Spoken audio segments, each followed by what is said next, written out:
Bury a shop remains along Scholes Precinct in Wigan. Bleak under a blue sky, every front is boarded up bar the bookies. Then you round the corner, and two yellow shop fronts stick out like good teeth in a broken mouth. Sunshine Mums Babies and Tots, and Sunshine Charity Shop are doing a roaring trade, selling baby clothes, books and jigsaws. Along with 50 to 60 hot meals a day, the Sunshine House Community Center has been turning out since the start of the pandemic. They are a lifeline not just for families, but for hope itself. We never closed our doors through the whole pandemic, says Barbara Nettleton, the 73-year-old life force behind Sunshine House. We first visited Sunshine House in 2017, when the Mirror launched the Wigan Pier project on the 80th anniversary of George Orwell's famous book on his 1936 journey through the North and the Midlands of England. Barbara Nettleton and Liz Heaton, Image, Chris Neal, Maverick Photography Limited. Rita Colshaw is one of the last surviving Pitbrow lasses, Image, Chris Neal, Maverick Photography Limited. Our Own Journey, speaking to austerity-hit communities along the 9084 writers' route, finished in 2020 and was published at wiganpierproject.com. Since then, 2 years of COVID have hit the poorest communities hardest. We've come to Sunshine House to see how Wigan has survived. Orwell stayed around the corner while researching his book, above the tripe shop at 22 Darlington Street. Today, the community center embodies something Orwell's often misunderstood book understands: working-class solidarity. The pandemic has devastated communities around the world, but places like Scholes were trauma-ready. They had been forced to create the networks they needed to survive under decades of austerity and neglect. After years of not so much leveling up as rising up, the community knew how to feed and care for one another. Esther Adamson riding her bike, Image, collect. Don't miss. Tyson Fury explains exactly how he will beat heavyweight rival Dillian Whyte. Chelsea owner Roman Abramovich called one of worst things to happen to English football. Frank Lampard details immediate reaction in Everton dressing room after Tottenham rout.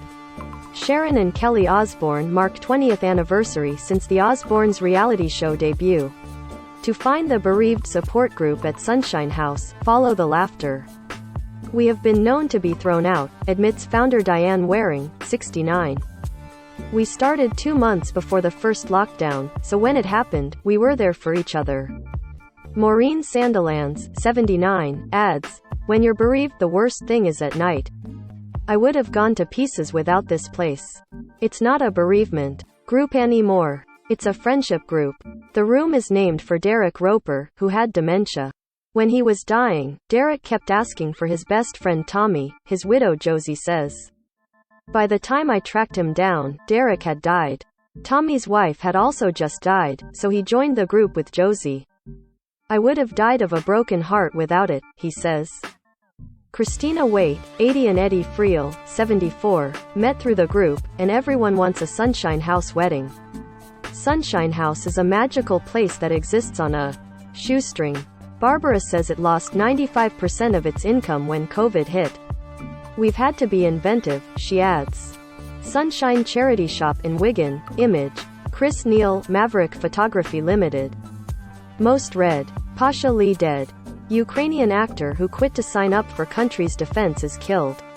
Ukrainian woman who downed drone with jar of tomatoes says she will stay and fight. Well-known TV couple unrecognizable from unearthed 90s wedding photo to mark 25 years. We did a pop-up with donations from Poundland the other day, minus £340 raised. We do flash sales, like when Heinz gave us 20 pallets of beans. The pandemic response was planned on Barbara's front step with General Manager Liz Heaton.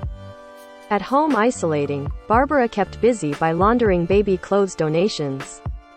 We even did funerals when they ran out of capacity locally, Barbara says. We worked with the local undertakers. Wigan has changed over the pandemic. Last week the town lost its next branch and retail is struggling. But the pier itself, a former coal wharf on the Leeds and Liverpool Canal, is the site of new red brick townhouses, with a microbrewery and event hubs to be finished by summer. A literal road to Wigan Pier is being created, a cycle and pedestrian path, and the book is still inspiring journeys. After studying Orwell at school in Leeds, Esther Adamson, 12, is cycling 150 kilometers to the town along part of the route, raising cash for the Child Poverty Action Group. I don't think any child should be going hungry, she says. There are signs the town is finally ready to embrace the book, released in 1937, that put it on the map.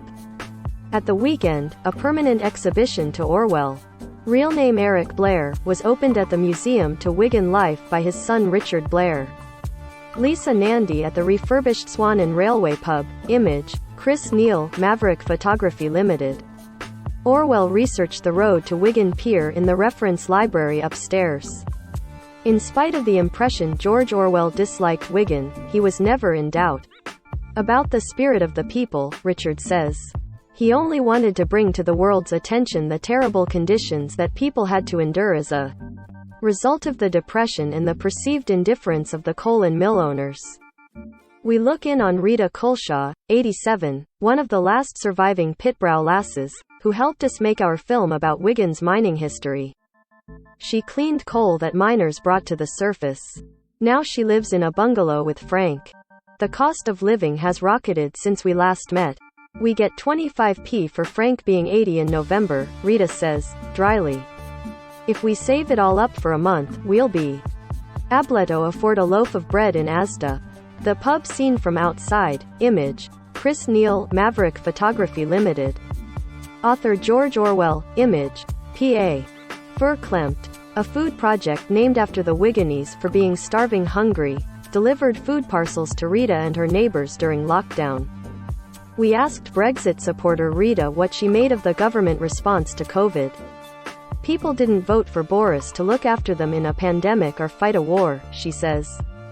They voted for him for Brexit and he's got that done. Since we last visited, the Swan and Railway Tavern has been restored. Wigan MP Lisa Nandy says the pub is a symbol of the town's resilience and the government's failure to back it. Built in 1898, it all but burned down in 1982, was branded the worst pub in Wigan on TripAdvisor in 2016, and has been returned to its former glory. In a prime location opposite the busy station, its future should be nailed on. Except, the government has cut the train from the airport and reduced services, Nandy says. That's what levelling up means to Wigan. You get 60 press releases on the Northern Powerhouse, but actually they've electrified a tiny bit of track that doesn't go anywhere and taken most of the trains off.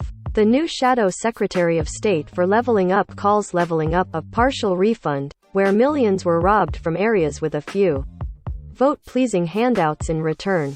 Yet all across Wigan, in places like Sunshine House, people are weaving gold out of thread, Nandy says.